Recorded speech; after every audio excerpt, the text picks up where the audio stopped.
Kami dari kelompok Cylinder Head Temperature Indicator. Kami terdiri dari Saya Randy Sutendi. Nama saya Randy Ferdian. nama saya Risma Malinda. Kami semua dari kelas 12 ACS 1. Di sini kami akan menjelaskan tentang Cylinder Head Temperature Indicator. Sedikit cuplikan miniatur silinder head temperatur yang dibuat oleh kelompok kami. Memanfaatkan barang yang ada yaitu tutup wadah, karton hitam, kardus, dan logo tampilan silinder head temperatur indikator yang dipilih. Cylinder Head Temperature Indicator ini merupakan salah satu instrumen pada pesawat udara yang digunakan untuk mengetahui temperatur silinder head atau barel pada engine yang berpendingin udara. Instrumen ini menggunakan sensor silinder head yang untuk mengindikasikan kepada pilot. Biasanya sensor itu terletak pada silinder head yang berada pada piston engine.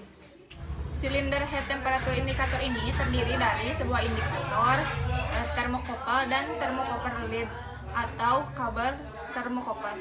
Thermocouple ini terdiri dari dua buah kawat dari bahan yang berbeda disambungkan pada masing-masing ujungnya dengan las hingga membentuk loop dan akan menghasilkan perbedaan tegangan apabila terjadi perbedaan temperatur antara kedua ujung tersebut.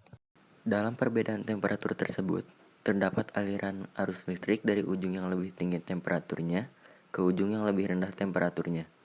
Sensing elemen ini disebut thermocouple. Besarnya tegangan yang dihasilkan tergantung dari jenis logam yang digunakan dan besarnya perbedaan temperatur pada kedua ujungnya. Ujung kawat yang dipergunakan sebagai temperatur sensing disebut hot junction, dan ujung yang dihubungkan dengan indikator disebut cold junction. Jenis-jenis kombinasi logam yang biasanya dipakai untuk thermocouple ini adalah bahan dari koper, konstantan, dan bahan koromel, alumel.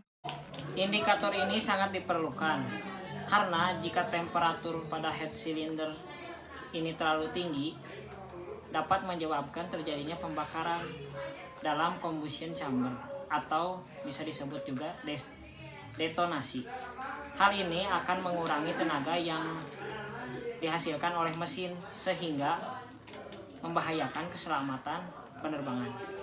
Jadi kesimpulannya, untuk mendapatkan penunjukan temperatur yang sebenarnya, maka perlu diperbandingkan terhadap perubahan temperatur pada cold junction. Cara mengatasinya dengan menggunakan bimetallic spiral steering. Ujung luar dari bimetallic spiral steering dipasangkan pada salah satu kontrol steering dari indikator. Dengan demikian, indikator ini tidak hanya digerakkan oleh voltage dari thermocouple, akan tetapi oleh temperatur sekeliling indikator itu juga.